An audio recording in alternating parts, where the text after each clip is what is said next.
No, no, no, no, no, no, no, para nada. Para, no, lo que pasa es que usted hace 20 años que lo tiene el Chuli y nosotros usted hace. Esa es la diferencia. No, 12 no, va a cumplir 12. Hace 9, entonces. ¿A dónde?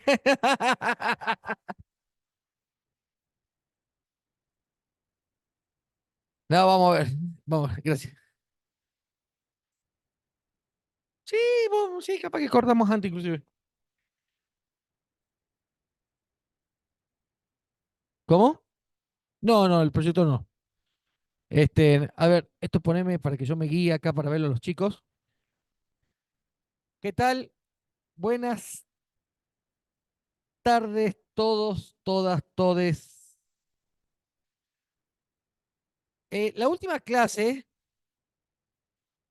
por error mío, porque me había olvidado de ponerlo en el programa, me olvidé de darles un trabajo que es bastante claro, que es de Esteban Pérez Caldete y Matías Bernengo, este, sobre la teoría monetaria moderna en los trópicos, se llama. Ya lo subí al Drive ayer, y las finanzas funcionales para los países en desarrollo. Quiero terminar esto, de este paper, eh, Teoría Monetaria Moderna de Bernengo, seguro va a salir alguna pregunta en el parcial y en el final, así que vayan leyéndolo. Y estoy haciendo escanear, calculo que este fin de semana ya lo tengo, un par de capítulos de Randall Wright para que entiendan un poco cómo el funcionamiento, la creación del dinero endógeno. Quería empezar la clase antes de hablar de lo que son los precios y la inflación, básicamente. Eh, Ustedes saben que yo trato de encadenar las cosas, ¿no? Porque si las cosas no se encadenan, parecen compartimentos estancos y después uno no entiende. En el tema de las finanzas funcionales,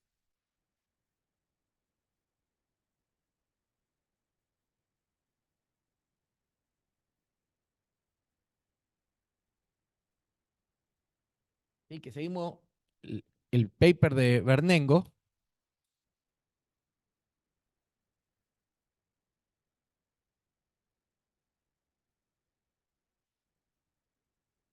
se plantea que si bien se siguen y se comparten conceptos con la teoría monetaria moderna, esta que el dinero es endógeno, que el dinero se crea a través del crédito bancario, que es lo que vimos, Dios, que se crea a través del crédito bancario. Nosotros, como país en desarrollo, eso lo hablábamos recién con el profe Felipe mientras charlábamos un poco, tenemos algunos límites. Yo le contaba a ustedes que el crecimiento nuestro tiene un límite superior y abajo tiene un límite inferior. Los límites a las políticas fiscales, ustedes saben que el gasto autónomo es una política fiscal. ¿Por qué? Porque es el gasto que tienen o sea, que tienen los estados para empezar a mover la rueda de la economía, ¿sí? Que es aquel gasto que no genera aumento de capacidad de producción, ¿sí? Por eso cuando se habla de gasto autónomo se habla mucho de la construcción de viviendas familiares, no la construcción de fábrica, porque eso te aumenta la capacidad productiva. Pero los límites de las políticas fiscales, ¿no es cierto? Esto sería la política fiscal por excelencia.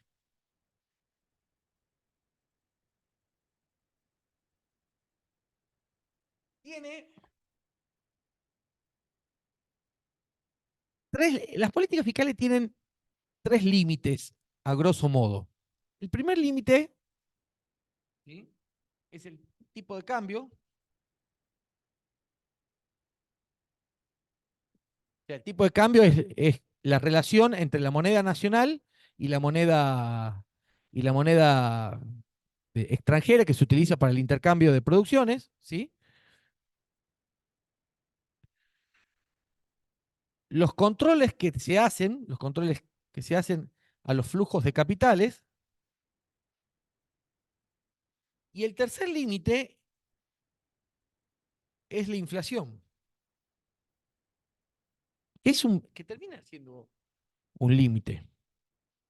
A ver, nosotros, y esto yo quiero que lo entiendan claramente, porque es entender un poco cómo funciona la economía y cómo funciona la realidad. Si nosotros tenemos un tipo de cambio volátil, ¿sí? Tenemos un tipo de cambio volátil, nosotros vamos a tener un problema en los precios. Y si tenemos un problema en los precios, tenemos un problema en los ingresos de la clase trabajadora. Y si tenés un problema en los ingresos de la clase trabajadora, en definitiva tenés un problema social. Entonces, ¿qué hacen habíamos dicho que para controlar el tipo de cambio, vos necesitas conseguir divisas. Y esas divisas se consiguen por el comercio internacional o por la deuda. Entonces vos tenés las exportaciones menos las importaciones, más los flujos de capital, más la variación de reservas en los bancos centrales. Entonces, ¿qué es lo que quiero decir esto? Nosotros las divisas las conseguimos por el comercio internacional, exportaciones menos impo. Pero si acá tenemos déficit, o sea, si nosotros importamos más de lo que exportamos, necesariamente vas a tener que mirar la otra parte de la ecuación, que es el flujo. Y el flujo de capital puede ser, es el ingreso de capitales, es la diferencia entre ingreso, esto sería una ecuación en sí misma, ingreso de capitales eh, menos egresos de capitales. De moneda extranjera, básicamente, ¿no?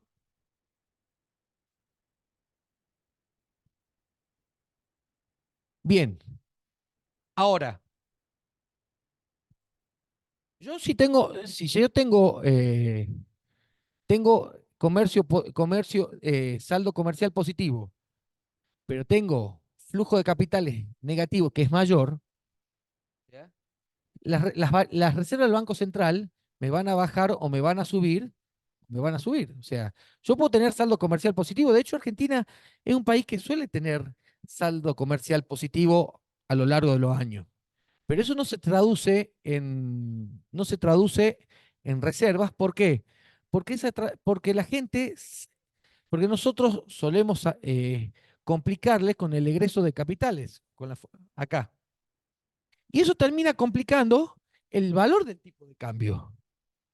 O sea, el gran problema de los argentinos somos los argentinos, que nosotros vamos, compramos dólares, por ejemplo, tenemos pesos, que está pasando mucho ahora, que pasó esta semana. Compramos dólar en el sistema financiero, nos lo depositan en una caja de ahorro en el sistema financiero, vamos al banco, sacamos esos dólares. Es lo mismo sacar esos dólares y ponerlo en una caja de seguridad o en el colchón de tu casa que mandarlo a las Islas Caimán. Económicamente lo mismo. Y yo no estoy, y no son actos inmorales ni mucho menos. Digo, eso sucede, ¿por qué? Porque nosotros tenemos malas políticas en relación a la deuda nacional. Ya se lo voy a explicar en un ratito. Entonces, las exportaciones y las importaciones tienen que ver con la estructura económica, pero los flujos de capitales tienen que ver con la estructura financiera.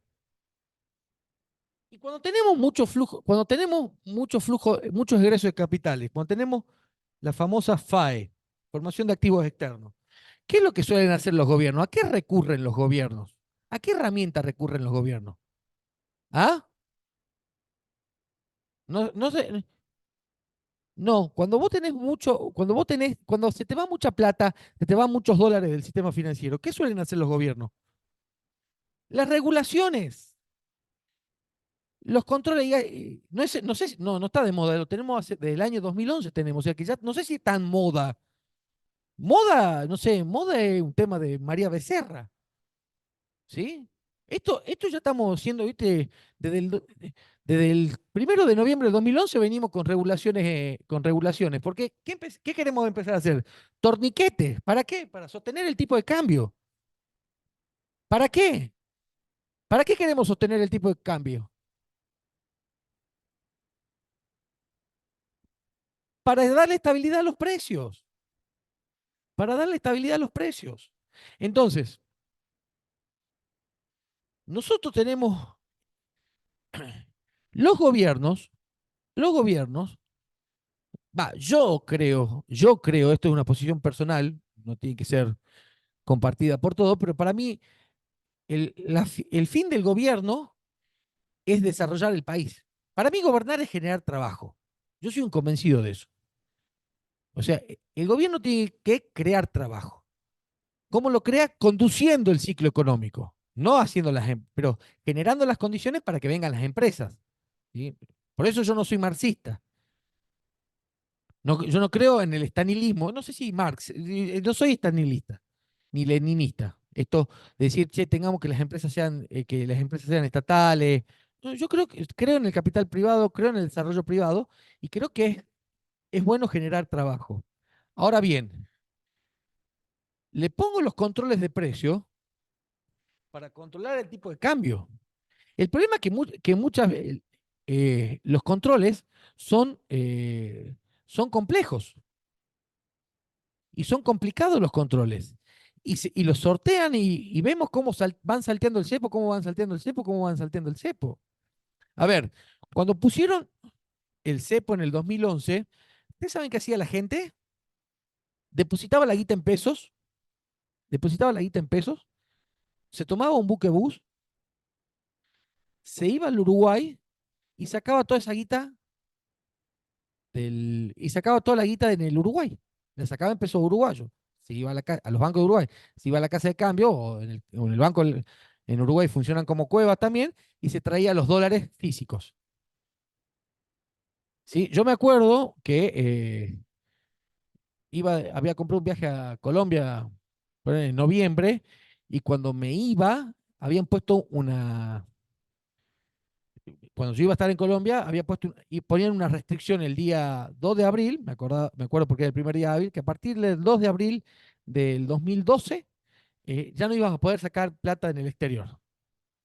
Entonces yo creo que llegué el 30 de marzo a Colombia y fuimos al cajero y sacamos la mayor cantidad de pesos colombianos para no quedarnos sin pesos colombianos.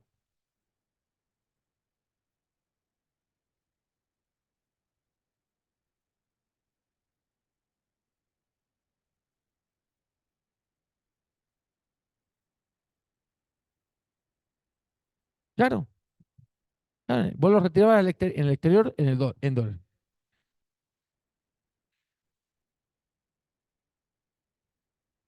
Entonces, el tema es que si vos tenés, ahora supongamos que vos no tenés fuga de capitales, si vos tenés un comercio deficitario, también tenés problema para sostener el tipo de cambio, porque vos necesitas más dólares de lo que te entran.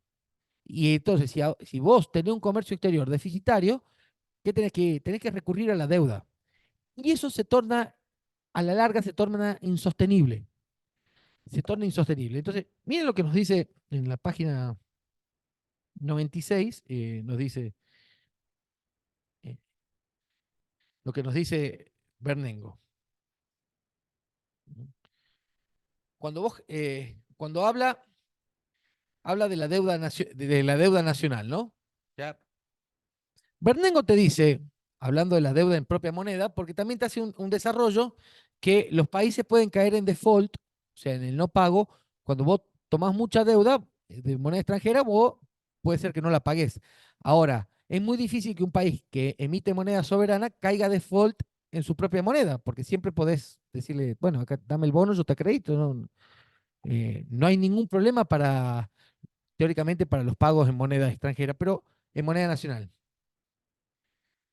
Bernengo te dice, no se puede obligar a incumplir la deuda en su propia moneda, pero se podría obligarse a incumplir sus obligaciones con el exterior y evitar que se vea obligado para promover políticas fiscales contractivas para reducir importaciones y hacer frente a la salida de capital y pérdida de reservas. ¿Qué es lo que nos dice Bernengo? Que cuando vos tenés una crisis de deuda, como la que tenemos Argentina,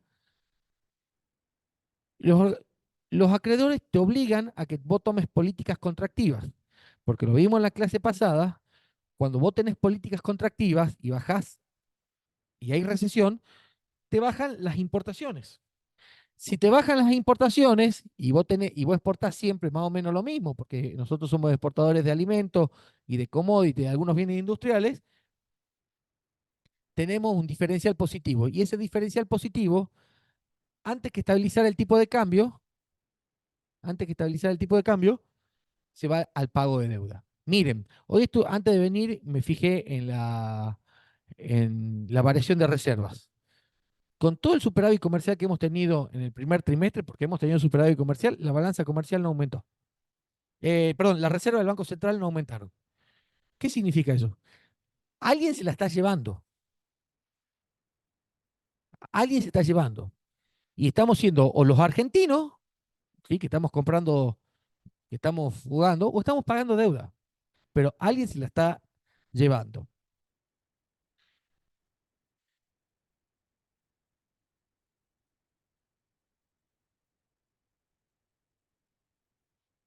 Y hay otro tema que también quiero que sepan, que cómo podemos solucionar el problema de los flujos de capitales, como lo hace Brasil. ¿Brasil qué hace? Brasil te paga una tasa de interés real, o sea, no en reales, pero una tasa de interés real positiva. ¿Qué significa? Que es buen negocio financiero poner la guita en plazo fijo en Brasil. Entonces, como la economía de Brasil es una economía grande, una- creo que la octava del mundo, entonces los capitales van, ponen la guita en Brasil, o sea, compran reales, dejan los dólares en el Banco Central y van ganando. Y cuando se quieren ir, se van. Y el flujo de capital de ingreso y salida es tan constante que no hay variaciones, porque se va uno, entra otro, se va uno, entra otro. El problema es cuando quieren salir todos juntos. ¿Eso qué lleva? A estabilizarte el tipo de cambio, a estabilizarte el tipo de cambio, y si vos te estabilizás el tipo de cambio, ¿qué estabilizamos? Los precios. Y si estabilizamos los precios, no tenemos inflación. Y ahí quería llegar. Ojo, es muy difícil, y quiero decir, todo esto es teórico, pero es muy difícil en el campo concreto, en el campo concreto, eh, ir manejando estas variables. Entonces vos tenés que ir viendo día a día con libreta básicamente de almacenero, ¿no? Porque si vos pagás buenas tasas de interés en moneda nacional, ya hemos dicho y hemos demostrado y hemos visto que la tasa de interés, es exógena. Miren, bajaron la tasa de interés la semana pasada, tuvimos una corrida con el dólar. O sea, hay consecuencias, porque la gente dice, no, no me sirve tener la guita en plazo fijo. Me voy al dólar, si total en este país el dólar siempre sube. Y en una semana tuviste una devaluación del 20%. Y cuando vos tenés devaluación, tenés empobrecimiento. Si bien todavía no se devaluó el oficial, pero ¿qué pasa? Se entra a ampliar la brecha, se entra a ampliar la brecha y las expectativas de evaluación son cada vez peores. Entonces, y la profecía autocumplida, la gente cree que se va a devaluar, se termina devaluando, y hemos visto, como hemos visto y como lo sabemos todo, como lo sabe cualquier persona que vive en la Argentina y que tiene, y que tiene que cuidar el mango, ¿no es cierto? Cualquier trabajador,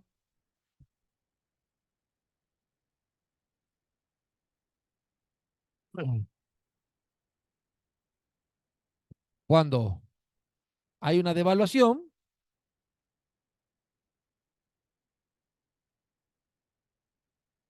tenemos más precios,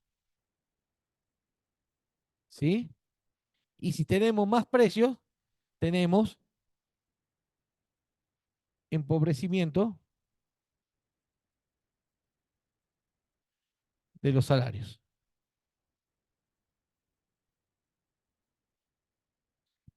Y esto sucede en todos los países en desarrollo, lo sabemos todos. A ver, sube el dólar, suben las cosas. Y ustedes compran menos cosas. ¿Es así o estoy mintiendo? No, porque, viste, por ahí vos lo escuchás a los tipos no sé, en La Nación Más o en esos canales y no entendés nada. Entonces, quiero que lean el paper que le subí de Matías. Les pido disculpas no haberme avivado antes, porque un paper que lo leí apenas salió justo antes de la pandemia, pero es importante cómo Matías Bernengo te muestra cómo funciona las dinámicas en los países eh, de los trópicos, en los países bananeros, de nosotros, o sea, que tenemos problemas de balance de pago, que tenemos problemas de fugas de capitales, que tenemos estructuras productivas desequilibradas, ¿no? Son los límites que te marcan la economía real. O sea, el crecimiento te puede llevar a que vos te endeudes más para crecer, pero también eso te complica la carga de intereses, de pagar intereses, y necesitas para eso necesitar una mejor estructura tributaria, mejores impuestos. Y tenés el problema, que ustedes lo están viendo ahora, nosotros estamos viviendo hace 6 meses un experimento macroeconómico, somos un laboratorio de políticas macroeconómicas, los argentinos, y ustedes están viendo que está aumentando la deuda, la emisión está aumentando. Antes de ayer, el día miércoles, la base monetaria era 18 billones de, 18 billones de pesos contra casi 10 billones que recibió en diciembre, o sea, porque la deuda la plata se fue endogenizando, entonces, ¿qué? Vieron eso los del Banco Central y que dijeron, le metemos un hachazo, secamos. ¿Y cómo secaron? Bajaron 3 billones de base monetaria en 2 días y que sacaron letras del tesoro, en fin, sacaron plata de circulación ¿con qué? Con instrumentos financieros para esterilizar la plaza. ¿Y por qué hacen eso? Porque el otro gran problema que tienen los países, las economías, y que tiene fuerte repercusión en el derecho, es la inflación. ¿Qué es la inflación? ¿Alguien sabe la definición de inflación o no? Alza sostenida de los precios. ¿Sí? Ahora, entonces tenemos que saber qué se entiende por precio. ¿Sí? El alza sostenida de los precios. ¿Qué es un precio?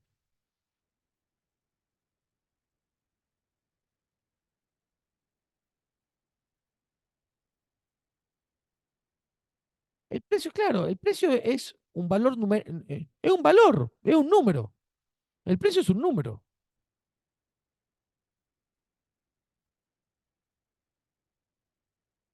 Y ese precio está expresado, es un número expresado en una unidad de cuenta. ¿Quién define la unidad de cuenta? El Congreso de la Nación. ¿Por qué? Que es el que tiene las facultades constitucionales para eso. Ahora, si el precio es un número, ¿no es cierto? Nosotros tenemos que saber cómo está compuesto ese número. Y ese número, ya los fisiócratas, ya los fisiócratas lo sabían. O sea, digo los fisiócratas que fueron los primeros que empezaron a hablar de economía y estas cosas. O sea, te estoy hablando antes de Adam Smith. De hecho, Adam Smith, ¿no es cierto? Decía que la mercadería se vende a un precio natural. ¿Cuál sería el precio natural? Ni más ni menos que lo suficiente para pagar la renta de la tierra, los salarios de la mano de obra y las ganancias del capital empleado para elaborar, preparar y llevar la mercancía, ¿no? Y Vianello nos dice que David, Ricardo y Marx, excluyen el concepto de pagar las rentas. Pero, pero, si vamos a algo más moderno en el tema de qué son los precios monetarios, los precios monetarios, según Antonella Stirati, eh, en su trabajo Inflación, Desempleo y Estéresis, estudienlo, sale pregunta de acá. Usted sabe que yo hago las preguntas y después sale el sorteo, o sea, ¿qué pregunta te va a... No sé, sorteamos. Este, Antonella te dice lo siguiente. Los precios están dados, ¿no es cierto? Es un número que está dado por el salario monetario, la tasa de interés, ¿sí? Y te habla de la recompensa del industrial. La recompensa del industrial, esto quiero decirle, este es un problema que tiene esta materia. Cada autor le da su definición de lo que quiere, entonces, viste, es muy difícil. Como vos te das cuenta, te pasaron, ustedes verán que los conceptos son todos similares, pero los nombres van, cómo nominan a cada cosa. Cuando hablamos de la recompensa del industrial, estamos hablando de la ganancia.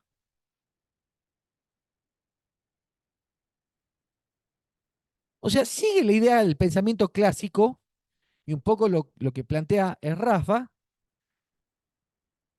Los precios tienen relación con los costos de producción.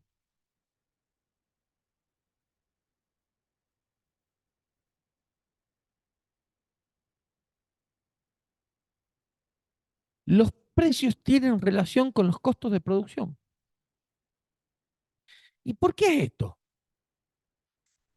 Porque cuando en una economía productora de bienes y de servicios, cuando vos pones, cuando vos, yo le conté a ustedes, se lo dije siempre, que cuando vos tomás la decisión de invertir, ¿sí? El proceso de inversión demora, según Kalecki, 18 meses, para mí un poco más, no importa. Pero vos, cuando vos tomás la decisión de invertir, empezás a averiguar los costos, pero también empezás a averiguar el markup o la ganancia. ¿Sí? O sea que el porcentaje de ganancia, vos lo haces, vos lo tenés resuelto antes de invertir. ¿Sí? Más o menos yo más o menos voy a decir, vos pones un negocio, yo voy a gastar más o menos esto para ponerlo, para mantenerlo voy a tener esto y mi ganancia va a ser esta porque yo voy a vender, espero vender tanto esto y hago el estudio de mercado, pregunto, qué sé yo. No sé. eh, quiero poner un lugar para vender paneles solares en la Puna Jujeña. Entonces me voy a fijar si hago el estudio de mercado, si los ingresos de la gente y más o menos yo sé, bueno, yo a cada panel lo voy a traer de China, el costo es tanto y voy a ganar tanto. En la medida que se mantenga todo eso estable, no hay motivo para la inflación. Ahora, ¿cuándo empieza a aparecer esta suba de precios? Ojo, para que sea inflación, es como dijo acá la contadora María Gracia, alza sostenida de los precios, no de un precio. Porque hemos visto muchas veces, eh, nada, que en un determinado producto hay sobreoferta porque hubo mucha producción y tuviste una elevación del precio, pero es circunstancial a ese producto hasta que empieza a salir o se toman otros tipos de decisiones. ¿Y por qué hablamos nosotros? ¿Y por qué hablamos de inflación de costos o por puja? Porque sí, porque los precios se fijan por costos. No se fijan, o sea, vos no fijas un precio por otra cosa que no sea el costo de producción. Vos, a ver, vos haces un teléfono. Y, eh, llega un momento, decís, che, lo primero que, ¿cuánto me costó producirlo? Quiero ganar tanto, o sea, comercializarlo me cuesta tanto, producirlo me cuesta tanto, llevarlo de los centros de producción a los centros de distribución me cuesta tanto. O sea, voy poniendo toda la serie de costos, los sueldos que tengo que pagar, todo esto, bueno, y yo quiero ganar un 20, un 30, un 40% más o menos. El markup que lo hago antes de producir el teléfono, la ganancia. Bueno, listo, este es el precio. Este es el precio. Entonces nosotros, en la inflación, En la inflación tenemos básicamente tres, no diría escuelas, tenemos tres justificaciones, ideas, no me sale la palabra, pero concepciones de la inflación, de las causas de la inflación. La primera es la inflación por puja distributiva. La segunda es la inflación por exceso de demanda.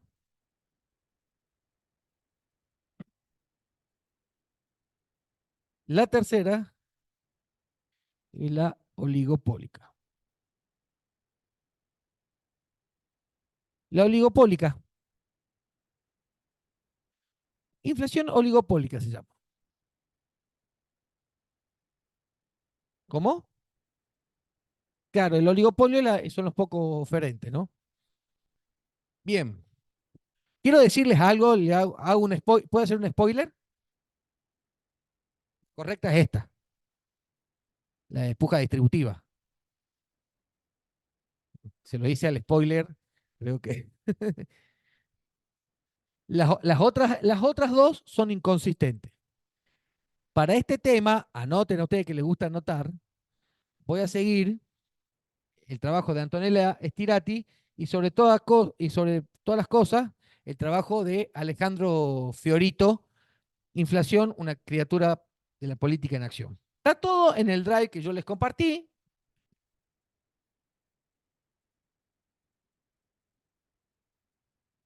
Bien, vamos a la inflación, ¿sí? Además, quiero decirles, antes de que avancemos, la inflación por exceso de demanda es lo que vemos nosotros a partir del monetarismo, ¿sí? La inflación oligopólica tiene que ver mucho con la causalidad, que planteaba el FMI hace poco, ¿no? Y la inflación por puja distributiva tiene que ver en realidad con los costos de producción, ¿sí? Bien, nosotros, ¿me van siguiendo o van entendiendo? Vamos entendiendo, vamos cerrando el esquema, ¿no? A mí me interesa que cerremos el esquema.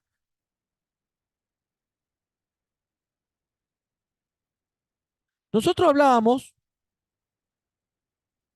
a través de, cuando estudiamos la mercancía patrón de Piero Rafa, cuando estudiamos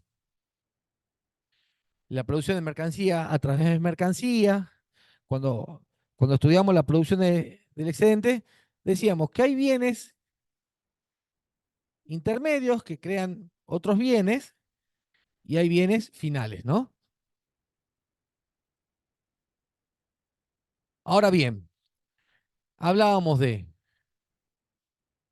precios relativos, ¿se acuerdan, no? Y que estos precios relativos básicamente eran tres: el costo de la energía, los salarios y la divisa extranjera, en este caso el dólar. Pero en realidad es la divisa extranjera, porque en unos años va a ser el yuan, el, el renminbi. Y entonces cuando sea el renminbi, usted dice, pero usted me enseñó que era el dólar. No, es la divisa extranjera. La divisa franca, la divisa franca. ¿Y por qué era el dólar? Porque el dólar tiene que ver con nuestras importaciones. Yo a ustedes siempre les dije que no hay ningún país del mundo que pueda prescindir de las importaciones. A ver, no hay ningún país serio del mundo, o sea, capaz que sí, pero usted me dice, pero en Tuvalu, y qué sé yo, lo que pasa en Tuvalu, o sea, no tengo. Pero un país del mundo, sí, es un país del mundo, pero en Tuvalu, no, qué sé yo, no sé cómo la economía de Tuvalu, de Palau, o sea, son países, tienen asiento en la ONU y qué sé yo. Pero los países medianamente industrializados, o con países que estamos en el G20, ¿no es cierto?, en estos grupos, estamos en este lote de los 30 países del mundo. Ustedes fíjense que los grupos son G7, G20, el BRICS, o sea, todos los países que estamos ahí, más o menos, tenemos una industrialización y necesitamos importar sí o sí, para producir, no sé, celulares, para producir... entonces, necesitamos tener una referencia con la moneda extranjera. Entonces, la moneda extranjera forma parte de nuestro costo de producción, el valor de la moneda extranjera. Y a su vez es una variable distributiva. Ustedes fíjense lo que está pasando en estos días en la Argentina, o sea, en estos días, como digo hoy, eh, a pesar de tener una mejor cosecha que el año pasado, tenemos menor liquidación de granos. Estos días la liquidación de granos viene rebaja. Nuestro mercado de cambio, más o menos, ronda entre los 400 y 500 millones de dólares y se está moviendo en el mercado de cambio, se están moviendo 260. ¿Por qué? Porque los tipos están especulando, no me gusta el precio. Subime el precio, subime el precio y te subo y te liquido. ¿Y por qué? Porque lo hago porque quiero ganar más. O sea, en realidad lo hago porque quiero ganar más. Ujo. Entonces, ¿qué pasa si no te liquido en Argentina? Te sube el dólar. ¿Qué pasa si sube el dólar? Acabamos de ver que se empobrecen los salarios. ¿Y qué dicen los trabajadores? Che, no me alcanza, dame sueldo. Y empiezan. Y es la puja, ¿no es cierto?, que se ve en toda la economía, no únicamente.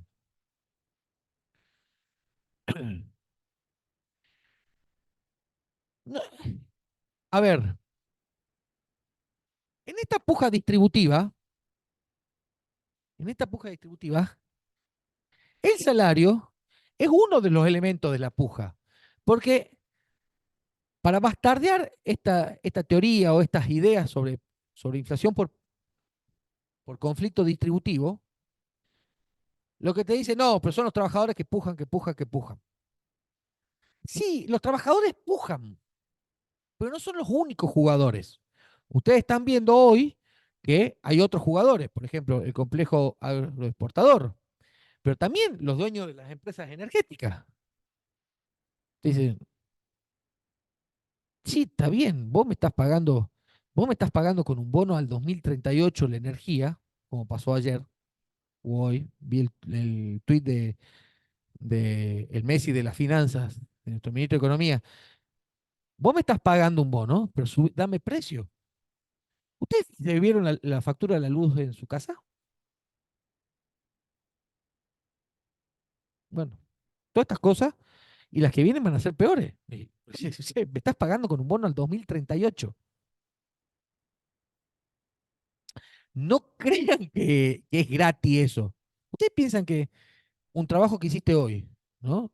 Contadora, líquideme ganancia. Bueno, ¿cuánto? Cuando pase la factura, acá tiene un bono al 2038. Decís, bueno, yo te lo acepto, pero te lo tomo por la mitad de lo que vale.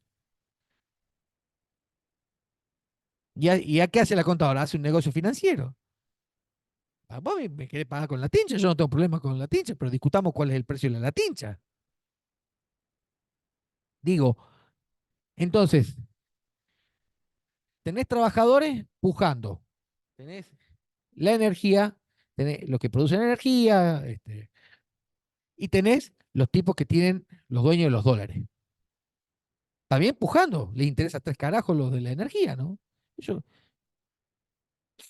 no, no hay plazo para liquidar. Eso tendría que ver con los controles.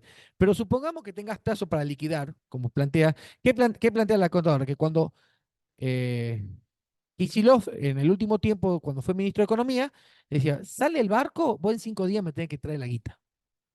No, pero demora más. No sé, capo. Es tu problema. Y si vos no me traes la guita en 5 días, vas en Canadá. Ahora, pero hay un tema ahí. Sale el barco. Ahora, ¿ustedes saben lo que más se vendió en la Expo Agro, en la última Expo Agro? ¿No saben lo que más se vendió? Silo bolsas. Sí. Está bien. Cuando salga el barco. Ahora, a llevar la mercadería del barco, matame primero. La soja es mía. Yo hago el aceite y tengo la soja en los silos y hago las. O sea, hay un. Ojo, vos no podés tener la soja eternamente, ¿no? No podés tener la soja eternamente porque eh, los silos bolsas se deterioran,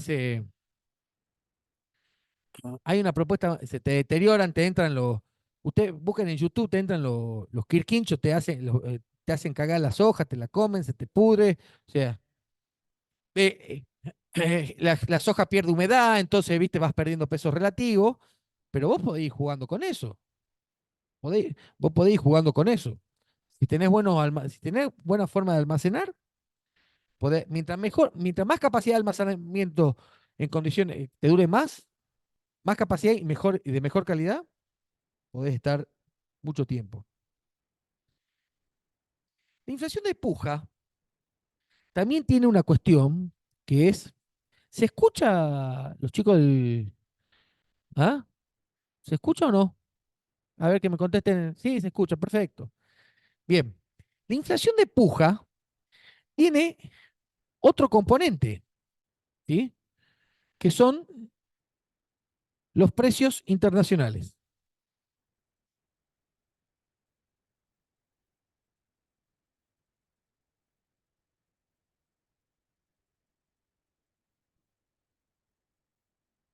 Yo les dije alguna vez que Argentina es productor de alimentos. De hecho, nosotros producimos alimentos para 10 Argentinas.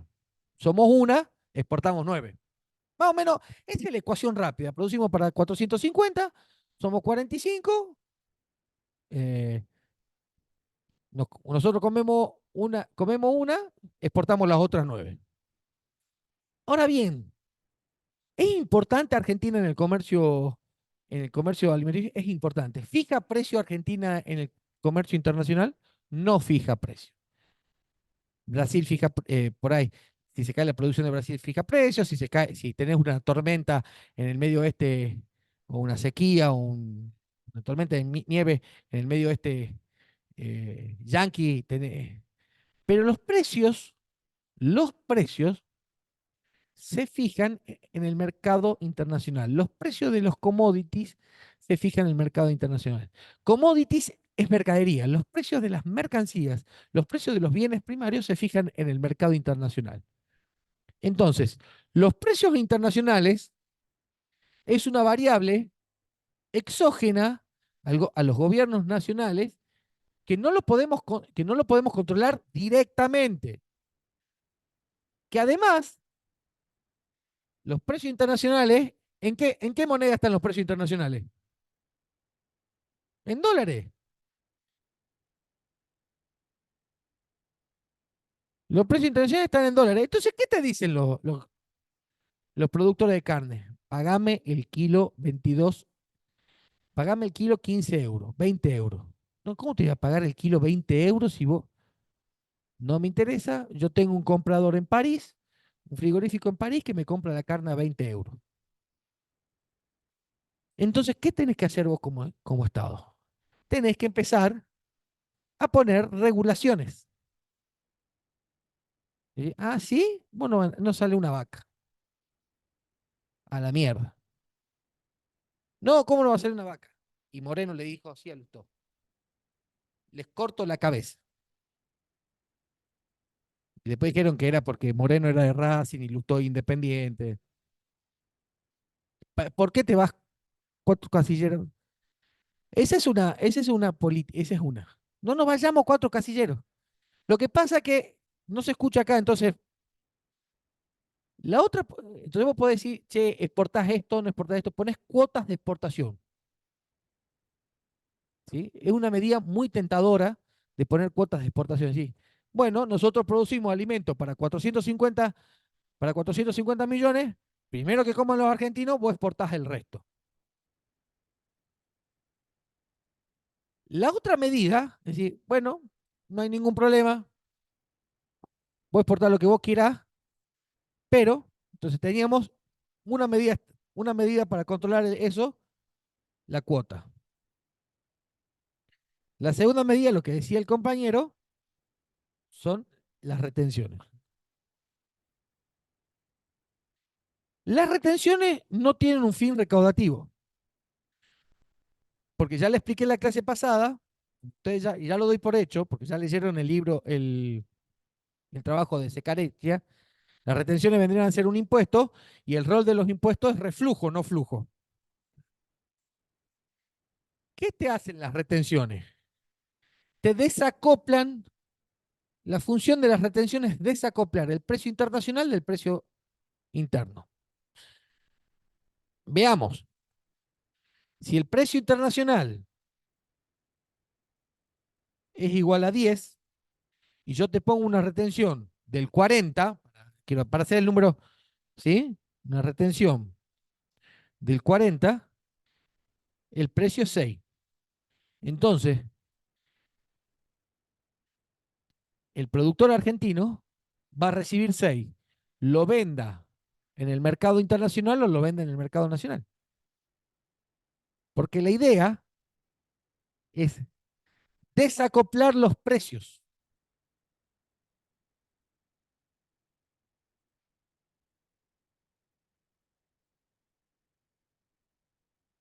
¿Por qué hablamos de los alimentos y la inflación? Porque los alimentos, el valor internacional de los alimentos tiene incidencia directa en la canasta que comemos todos los días. Aquellos que tuvieron la suerte de ir al exterior, los precios de los alimentos son más o menos, excepto la carne que nosotros tenemos, la verdad que nosotros tenemos una carne baratísima, pero por lo general los alimentos salen más o menos parecidos en todos los lugares del mundo, en dólares, obviamente, ¿no? Los precios son más o menos parecidos. Hay algunas cosas que hay más baratas. Vos te vas a Chile y compras el atún más barato que lo compras en Argentina. ¿Por qué? Porque los chilenos tienen el mar al lado, nosotros también tenemos el mar, pero ellos tienen una industria más consolidada. ¿Qué sé yo? Vos tenés, los pescados en Chile son más baratos, acá la carne es más barata, entonces, qué sé yo, tenés en algunos lugares, o sea, tenés los productos, pero más o menos los precios de los alimentos son parecidos porque son precios internacionales. Entonces, el precio del azúcar, eh, nada, tiene el precio del contrato 5 de Londres, el precio del trigo lo fijamos en Chicago, el precio de la soja lo fijamos en Chicago, el precio de la carne eh, tiene que ver mucho con las producciones locales, pero Argentina tiene un precio bastante competitivo porque tenemos una buena tradición ganadera. Eh, a estos costos, ¿no? A estos costos, ya dijimos que tienen que ver con la energía, tenemos el gran costo que genera muchas veces, eh, que genera la inflación. Durante los gobiernos kirchneristas, la inflación estuvo liderada, o sea, y producida por esto, por los salarios. Los salarios son inflacionarios, aunque los salarios es la ganancia de los trabajadores y son inflacionarios. Aunque me llega a escuchar Palazzo, me hace cagar. Yo lo quiero mucho Palazzo, pero sorry Palazzo, es la verdad. Y los países que tienen un mayor grado de sindicalización tienen un conflicto distributivo no resuelto de cómo se distribuye ese excedente. Y eso te genera, a la larga, te genera proceso inflacionario. De hecho, en el paper de Fiorito, van a ver que la contribución promedio eh, en la inflación, ¿sí? La contribución es básicamente los precios, acá hay un gráfico que es un pentágono, y la contribución de la inflación en Latinoamérica, 11 países, ¿sí? Acá están, chicos. Eh, no sé si se ve, ahí se ve. Ahí en ese pentágono, ven que tiene 5 puntas, pero el área sombreada tiene tres. La contribución es, acá abajo está los costos laborales, acá está la inercia, el tipo de cambio, los precios de la materia prima y la brecha del producto. Y las principales contribuciones fueron los costos laborales y el tipo de cambio. ¿Sí? Y después los precios de la materia prima. Lo que venimos hablando acá, los costos laborales, porque ¿cómo es la dinámica? Che, dame más salario. Sí, no tengo ningún problema. ¿Qué pasa si yo le pago, si yo soy trabajador, si yo soy, bueno, no sería Cristiano Ratazzi porque que era el dueño de la Fiat, pero si soy un trabajador de la fábrica Poxipol, vieron que cerró Poxipol 2 meses, ¿no? Pero si soy, los tipos me dicen, vienen mis trabajadores y me dicen, mire, don Juan, usted es el dueño de Poxipol, no nos alcanza. Bueno, denos más salario. Yo soy, bueno, les doy más salario, no tengo ningún problema. ¿Qué tengo que hacer? Me doy media vuelta. Che, ¿cuánto es el costo de la mano de obra? Un 20%. Bien, le acabo de dar tanto de aumento, subime el precio. Por lo general, las discusiones es así. Dame más salario, no quiero, ustedes cobran bien, ustedes están llenos. Dame más salario, te hacemos paro, hagan paro. Van a la asamblea, no, anda a pedir de nuevo. Entonces estás 5, 6, estás 2 meses peleando. Te sentás, discutís, no te puedo dar. Cuando le diste más salario, che, aumenta los precios. La decisión de aumentar los precios son 5 minutos. Ni 5 minutos. ¿Por qué? Porque la negociación paritaria es una negociación, lo otro es una decisión empresarial. Tiene sus límites, no es que sea siempre así, ya lo vamos a ver cuando veamos la inflación oligopólica. Quiero que... Pero más o menos así funciona. Así funciona. Entonces, como en Argentina no tenemos el conflicto distributivo resuelto, ¿qué significa tener el conflicto distributivo resuelto? Ustedes me lo escucharon hablar 2 millones de veces. La gente en Argentina quiere vivir mejor. Eso es no tener el conflicto distributivo resuelto. En la Argentina hubo una persona, ¿sí? Que se llamó Juan Domingo Perón y Eva Perón, que le enseñó a la gente, che, ustedes pueden vivir mejor. Pero es que es así. La diferencia entre Argentina y los otros países de Latinoamérica es que hubo un tipo que dijo, se puede vivir mejor. Se lo dijo a la madre, hay una carta de Perón a su madre. Si usted no le puede pagar mejor a sus trabajadores, cierra el campo, le dijo. Porque se quejaba que le había subido los sueldos a los trabajadores rurales. En Bolivia, en Perú, en Chile, el que es pobre nace pobre y no tiene esperanza de ser rico. De hecho, de hecho, si vos querés estudiar en Chile o en Bolivia, es muy probable que tengas que pagarte la universidad. Y es carísimo. En Argentina, desde el 17 de noviembre del 47, la universidad es pública y es gratuita. ¿Vos qué pagamos? Sí, pagás el costo del pasaje, pagás llegar acá. Pero para entrar acá, para escuchar a un sanpedreño hablar de economía, ¿pagaste algo más? No pagas nada. Sí, tenés que traer los apuntes, pero bueno, no tenés que pagar una matrícula. Y acá a esta clase puede venir y de hecho, a esta clase puede venir cualquier ciudadano. No sé si a la clase de los miércoles, sí, también, pero cualquier ciudadano puede venir a aprender. No hace falta que sea alumno, porque es un derecho de cada ciudadano entrar a la universidad. La universidad es gratuita. Entonces, esto de querer vivir mejor y que se logró, lo que pasa es que no tan solo que empieza con Perón, nobleza obliga, que siguió hasta el 75. Porque yo les conté a ustedes que los problemas de la década del 60 y principio del 70, donde hubo guerrilla, eran problemas políticos, pero el modelo económico era el mismo. Entonces vos lo lees a Aldo Ferrer, lees los trabajos de Aldo Ferrer, y no había, que fue ministro de la dictadura, y no podemos decir que era una antipatria. Sí, ya se empezaban a notar que la estructura productiva era desequilibrada. Ustedes tienen los textos de Marcelo Diamant, de hecho tienen el libro de estructura productiva desequilibrada, péguenle una ojeada a algunos capítulos, pero Marcelo Diamante decía, che, mira, nosotros tenemos un campo muy eficiente y tenemos una industria muy ineficiente. Y como el campo se quiere quedar, el campo tiene que quedarse quiere quedarse con los dólares, básicamente ese es nuestro problema. Entonces, la inflación por puja distributiva tiene que ver con los costos de producción. Los costos de producción tienen que ver con los bienes y con la mano de obra, con los bienes intermedios que participan en el proceso productivo y con la mano de obra. Tiene que ver con el tipo de cambio, porque el tipo de cambio te jode las impo y en las importaciones, y las importaciones son necesarias para los procesos productivos, porque vos tenés que ir a comprar la máquina, tenés que comprar ahí. ¿Cómo hacemos para producir acero?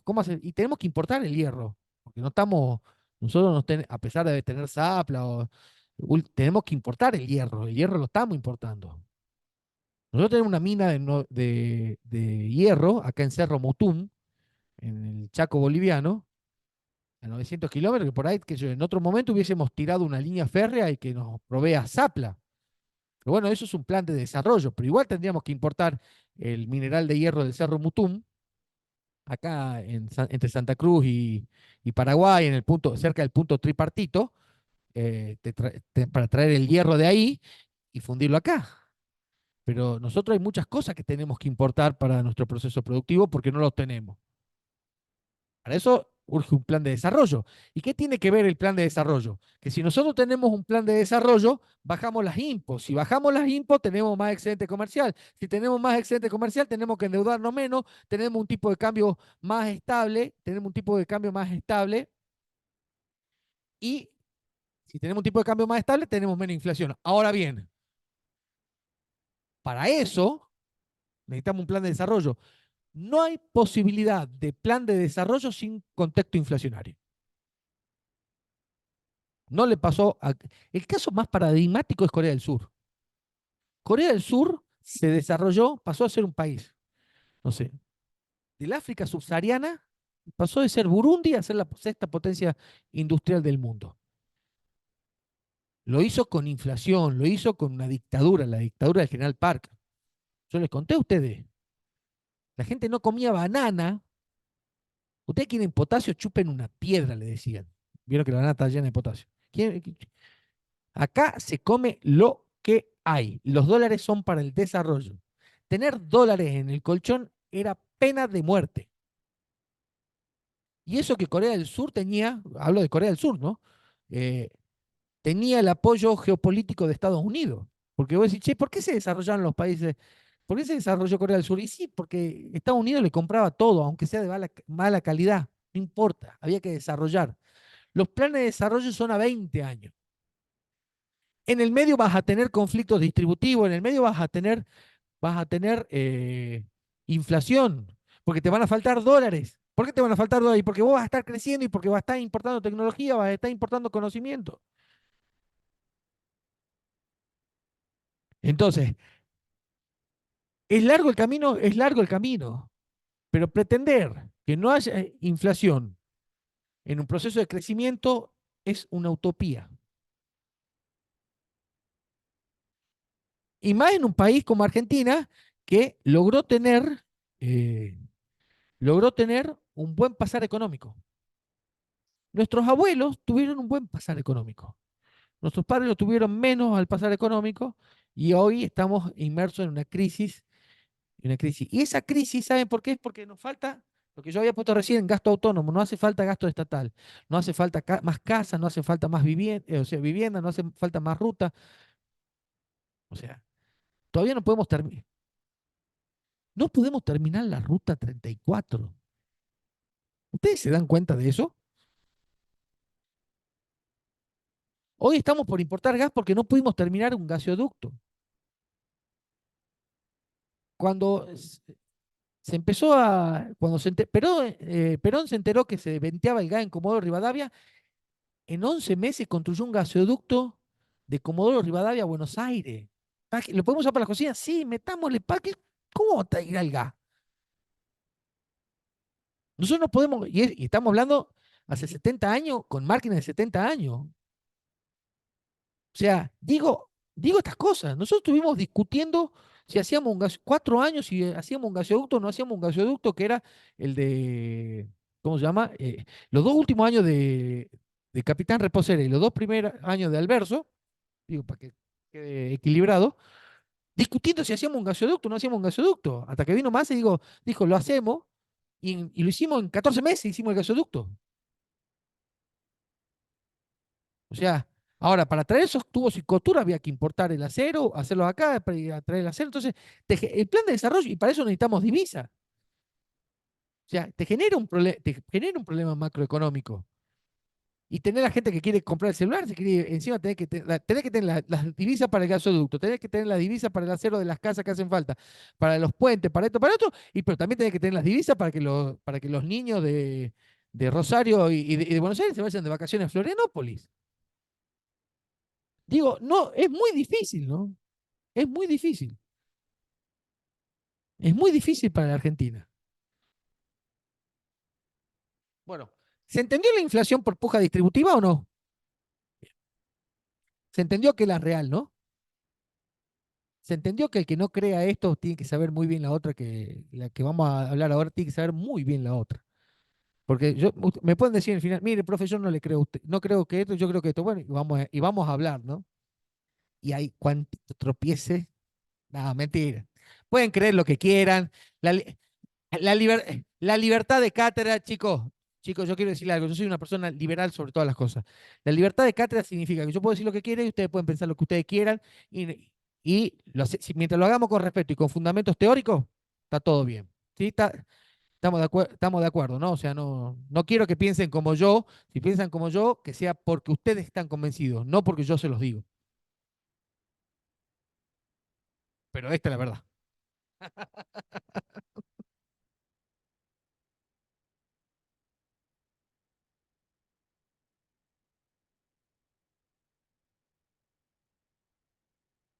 Vamos a la inflación por exceso de demanda.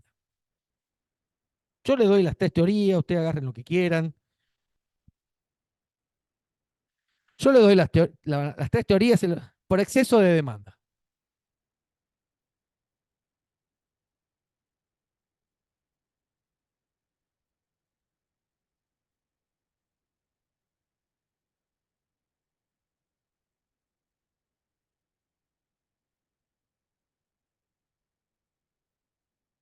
Obviamente, obviamente, es la teoría equivocada.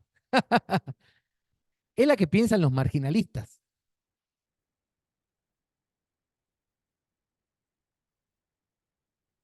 ¿sí? La curva de oferta y demanda, ¿sí?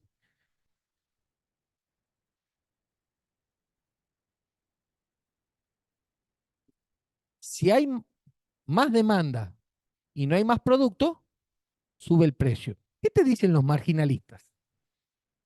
Y básicamente los monetaristas. Ustedes lo escuchan al presidente y ya lo van a saber. ¿Qué dicen? Si hay 10 pesos y hay 10 manzanas, ¿sí? ¿Cuánto sale cada manzana? ¿Ah? Cada manzana sale 1 peso por una manzana. Están hecho una luz en las matemáticas, ¿no? ¡Ay, qué pesado que, por Dios! Ahora, si yo, en vez de que hayan exógenamente, porque esto también tiene que ver con las teorías que ellos dicen que la inflación es exógena. Si yo acá pongo que hay 100 pesos, ¿cuánto vale cada manzana? Y si yo le pongo,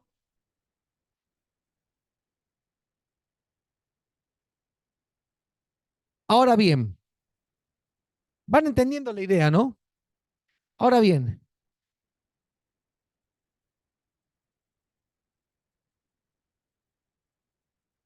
yo agregué, emití, hice subir el precio de la manzana, pero la relación se mantuvo. Si yo tengo 100 pesos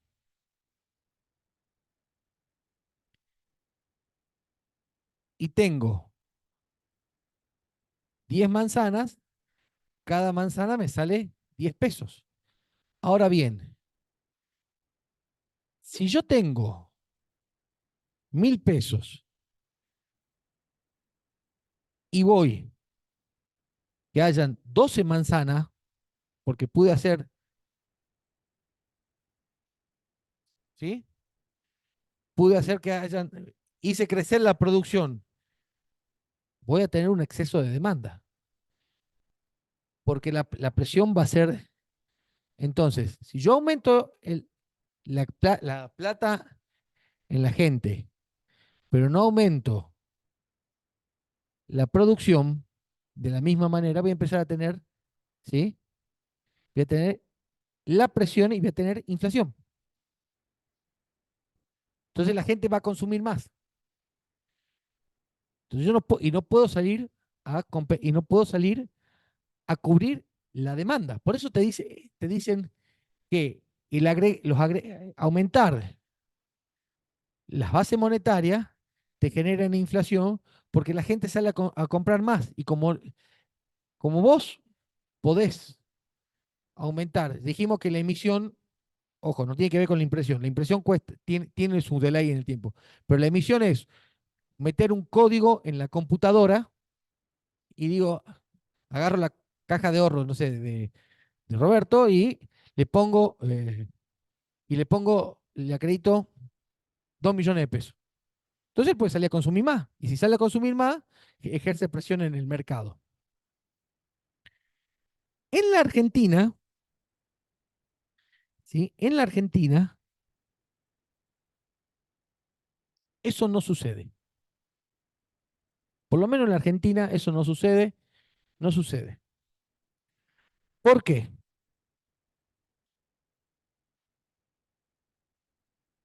Lo hemos vivido incluso hace poco.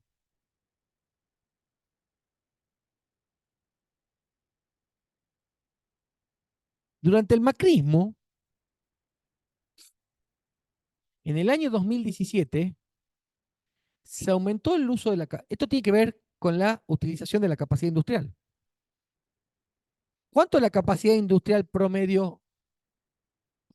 Siempre el 80. Entonces tenemos la UCI. No, sí, ahora está. Bueno, pero estamos hablando de teoría, no estamos hablando de... Bueno, la UCI la tenés más o menos en el 80. ¿Por qué? Para cubrir los picos de demanda. Lo que no puede explicar esta teoría, que si vos tenés la utilización, si vos tenés subutilización, o sea, el estado normal de la industria es de subutilización. ¿Para qué? Para cubrir los picos de demanda. O sea, esta teoría no te puede explicar por qué la emisión, si ponemos más plata, suponiendo que la plata sea exógena, si ponemos más plata en el bolsillo de los ciudadanos, ¿por qué eso se va a precio y no a cantidad? ¿Por qué si yo tengo subutilización de capacidad industrial, por qué si hago agregados monetarios, en vez de me pongo a producir más? Porque si no porque si yo subo los precios, va a venir otro que me va a producir bajo costo y me va a tomar porción del mercado. ¿Me explico? Porque en la economía abierta, en las economías modernas, la oferta de bienes y servicios es flexible. Si yo tengo un problema para cubrir el mercado interno argentino, ¿sí? Ya le voy a contar un producto que nosotros tenemos un problema para cubrir el mercado interno argentino. ¿Qué podemos hacer? Si yo tengo un problema en un determinado producto para cubrir el mercado interno, importarlo. ¿Ustedes saben qué importamos los argentinos? Cerdos. Nosotros comemos más cerdo de lo que producimos. ¿Y por qué el cerdo, la carne de cerdo, el kilo de cerdo es más barato? Porque tiene, que el kilo de carne, porque tiene menores costos de producción, pero además porque importamos, nosotros importamos cerdo. Entonces tenemos, eh, si vos ves que tenés un cuello de botella en un determinado producto, vos tenés la posibilidad de abrir el cuello de botella y tener el producto. Porque las ofertas en un mundo industrial son flexibles. Porque no en todo el mundo está todo el mundo, no todo el mundo está al palo. O sea, es muy difícil que los 190 países del mundo, no, o los 40, 50 principales países del mundo estén al palo al mismo momento. O sea, no sucede eso. Entonces, si vos tenés un problema, vos podés abrir, vos podés abrir la importación y el cuello de botella, suponiendo que esto se vaya al 100 y que esté al palo, vos podés abrir el puerto y te entran productos, ya está, chao. Solucionaste el cuello de botella. Después se te va como, y después se te acomoda, a la larga se te termina acomodando. Y después tenés otro problema. Nadie dice, si yo pongo plata en el bolsillo de la gente, ¿por qué presupones que la gente va a consumir más? Capaz que la gente no consume más. No necesariamente te consume más. Y si suponiendo que te consuma más, puede haber o aumento de la capacidad industrial, ¿no es cierto? Porque esto es un porcentaje. Entonces, la fábrica produce 80 zapatillas. Bueno, que sí, es increíble lo mío. Me pegaba mucho de chiquito. Mis padres no son hermanos, pero sí me pegaban de chiquito. No, mentira, mentira. Encima queda grabado. Llegan a escuchar los tanos eso. Yo produzco 80 zapatillas y puedo hacer que crezca. Esto, hacer 160 zapatillas. Con una máquina, comprando otra, por ejemplo, yo tengo una máquina que me hace, o dos máquinas que me hacen 50 zapatillas. Las tengo a las dos, tengo dos máquinas, me hacen 40 y 40, llego a los 80. Bueno, compro dos máquinas más. Está bien, esto demora hasta que compro, porque estas 80 se tiene que mantener. Bueno, pero mientras tanto, puedo abrir la importación de zapatillas, qué sé yo, no sé. Puedo abrir la importación. ¿Ah? Claro, sí, y si me demoro, se me mete puede venir otro competidor, o sea. Y además, si vos, por ejemplo, si vos, por ejemplo, emitís más, vos tenés lo que se llaman los canales de esterilización. Canales para esterilizar.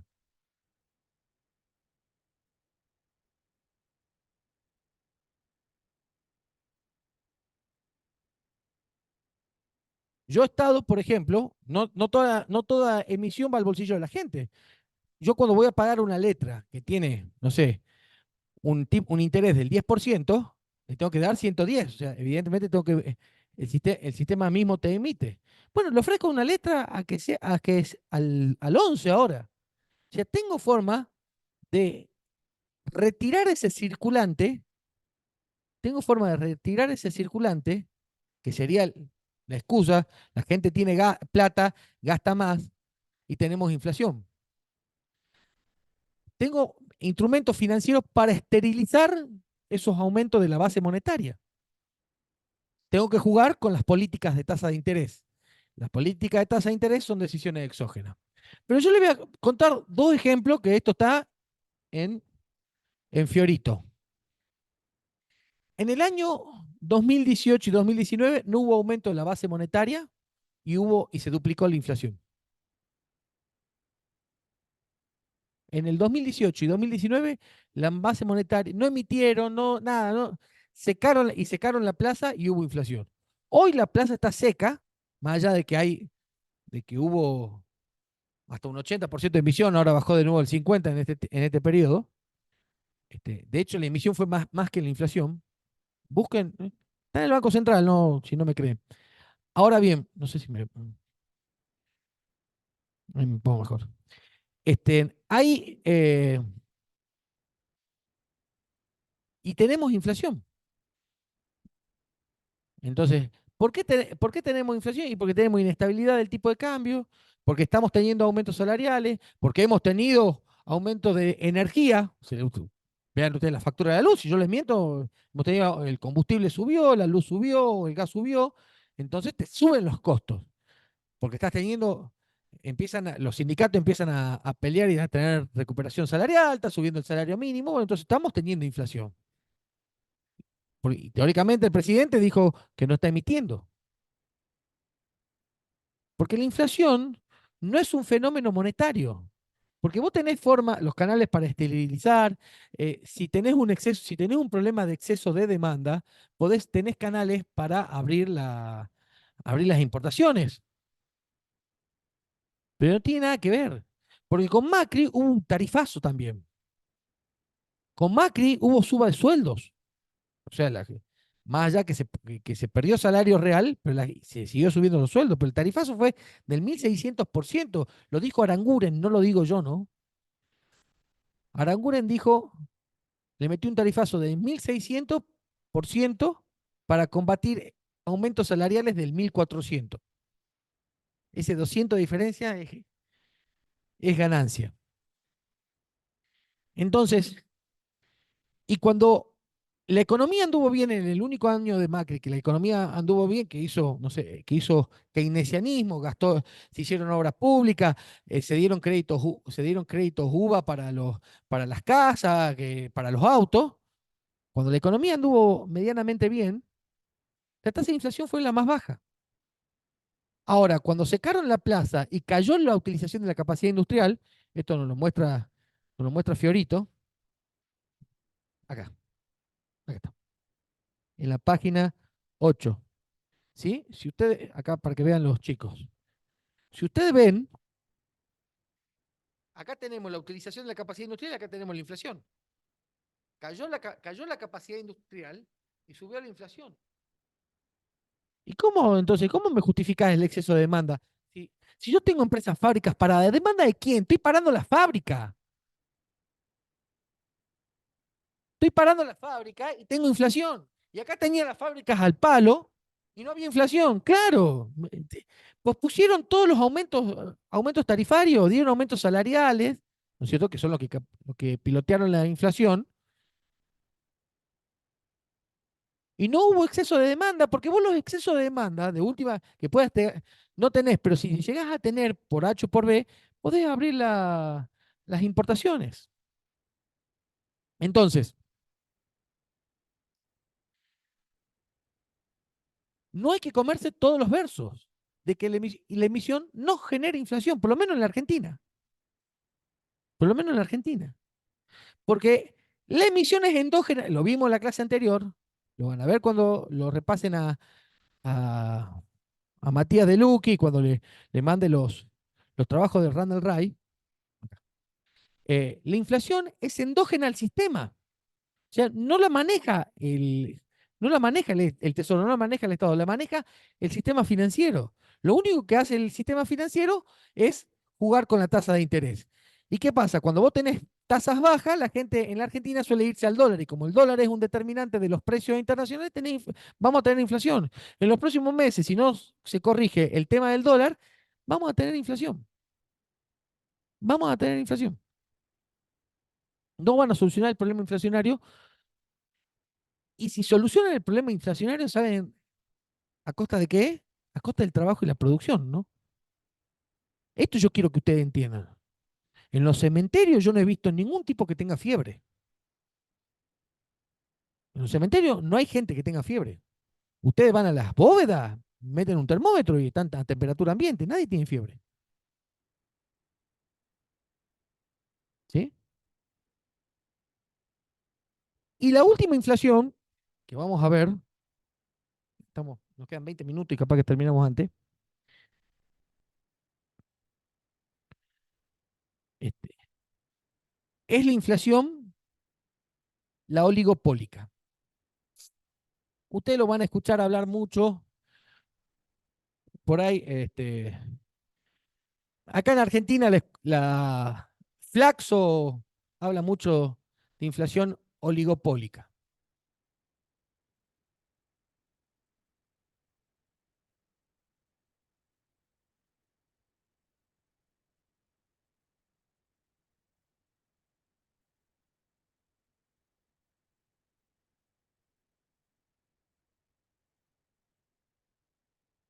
¿Qué es la inflación ¿Qué es la inflación oligopólica? ¿Qué es el oligopolio? Oligopolio son los pocos oferentes. Monopolio, un solo oferente. Oligopolio, pocos oferentes. El problema de esta teoría, ¿sí? El problema de esta teoría, ¿qué te dice? Mira, hay grandes oferentes que manejan sus márgenes, manejan sus markups, ¿no es cierto? Su remarcación, sus tasas de ganancia la manejan como quieren, entonces son poco oferentes y ponen los precios que quieren. Y eso es muy básico. Primero, en el mundo, en el mundo sucede que hay oligopolios. No pasa, no es un fenómeno argentino el oligopolio. Chicos, yo les voy a decir, les juro por Dios que Argentina no significa el centro del mundo. Beijing significa el centro del mundo. Cusco significa, Argentina significa plata, tierra. Si nosotros venimos, no tenemos, no somos el centro del mundo. ¿Ustedes lo escucharon al presidente diciendo que es el líder más amado del mundo? Se lo dijo a la revista Time. Se les, eh, se les cagó de risa. Time se les cagó de risa. ¿Les parece, o sea, les parece a nuestro presidente un fenómeno del circo? Yo sé que lo mejor es el dulce de leche. Yo sé que ¿vieron la canción de la versión de las minas más lindas, el río más ancho, la avenida, ¿viste? La Argentina al palo. ¿Ah? No. Somos un país de industrialización media, no somos la mierda que dicen algunos, tampoco somos el centro del mundo. ¿Sí?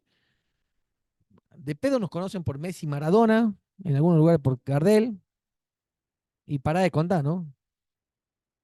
Y el Papa, y el Papa. Pero hay gente que ni nos conoce. No, no, ni nos conoce. No, es en el mundillo político. Eso en el mundillo político mundial, obviamente, pero le parece un personaje, este tipo está loco, que nada, que... ¿Lo digo o no lo digo? Con la hermana, viste que la hermana medio el jefe.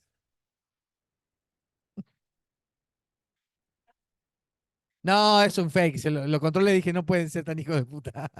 Es fake eso.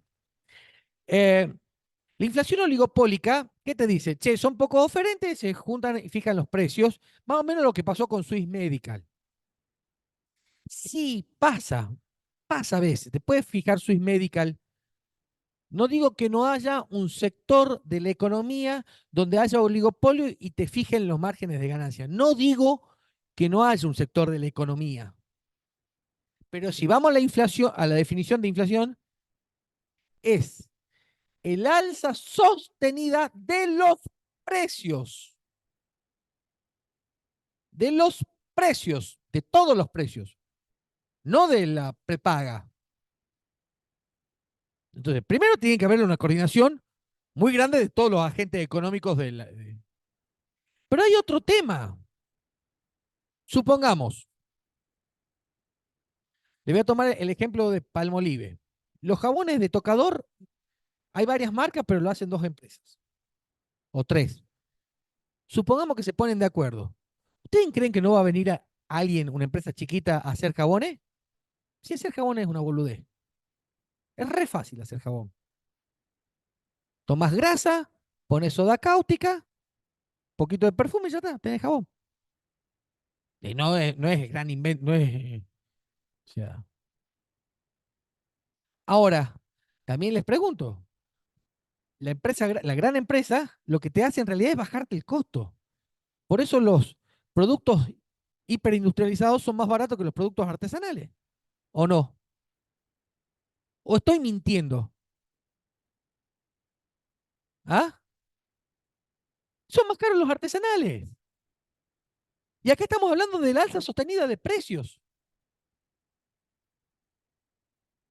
A ver, a mí me encanta consumir productos artesanales. Yo estoy, les juro que me parece una cosa hermosa, pero no, ustedes vayan y compren un helado en Philly, Salta, la heladería.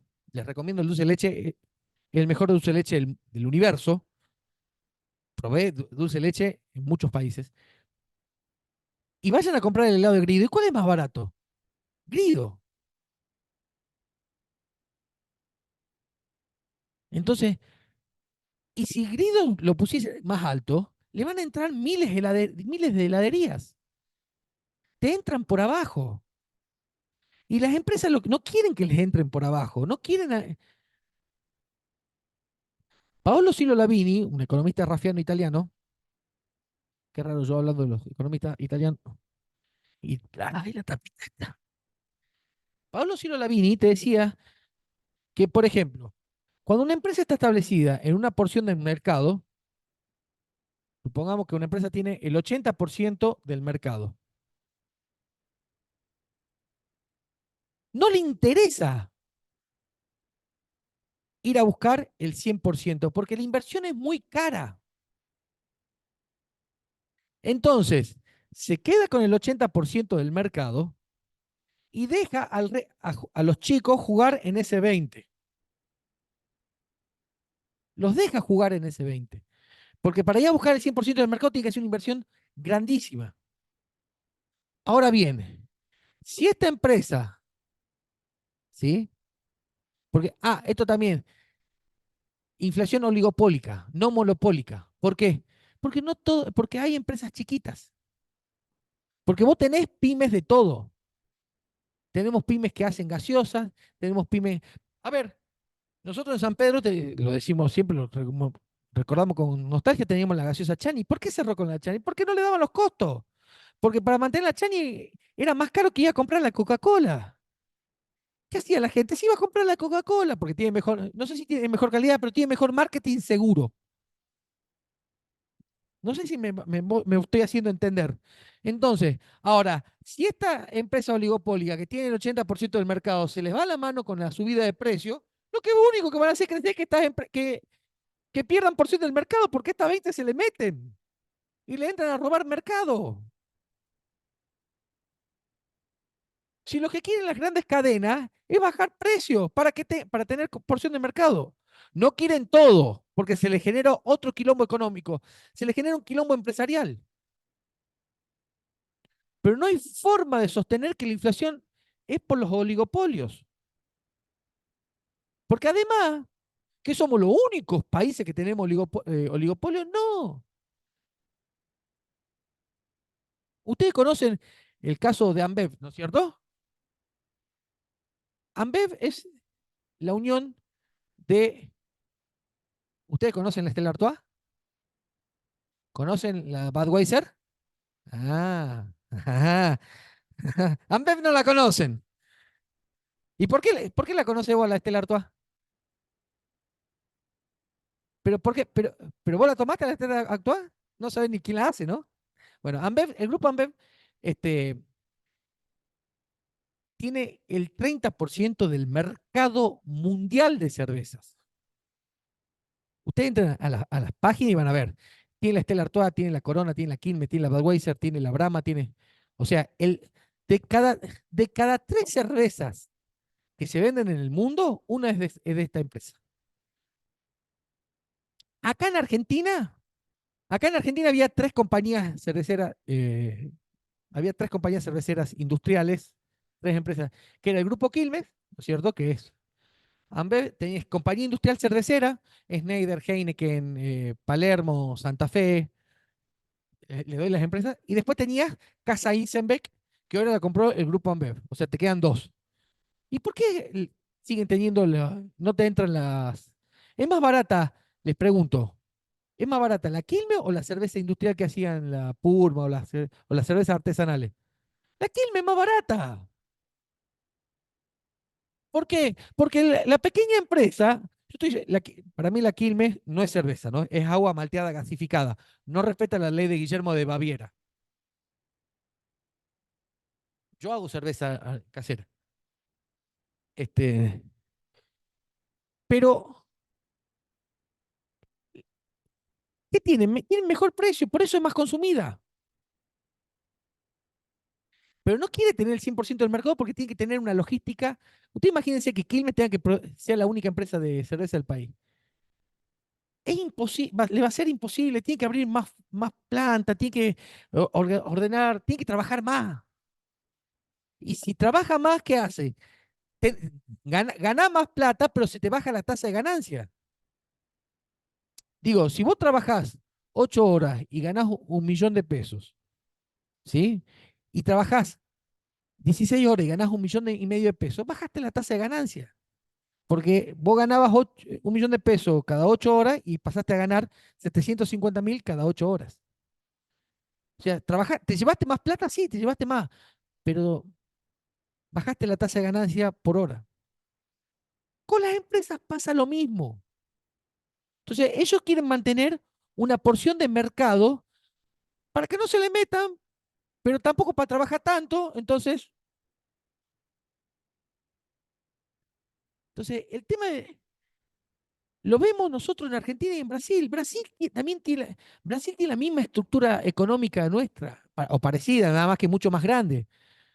Pero también tiene la diversificación, tiene un complejo grande en San Pablo, un complejo industrial, que es como tenemos nosotros en el AMBA, tiene un campo fuerte, y no tiene la inflación. Entonces vos tenés que empezar ¿cuáles son las diferencias entre Brasil y Argentina?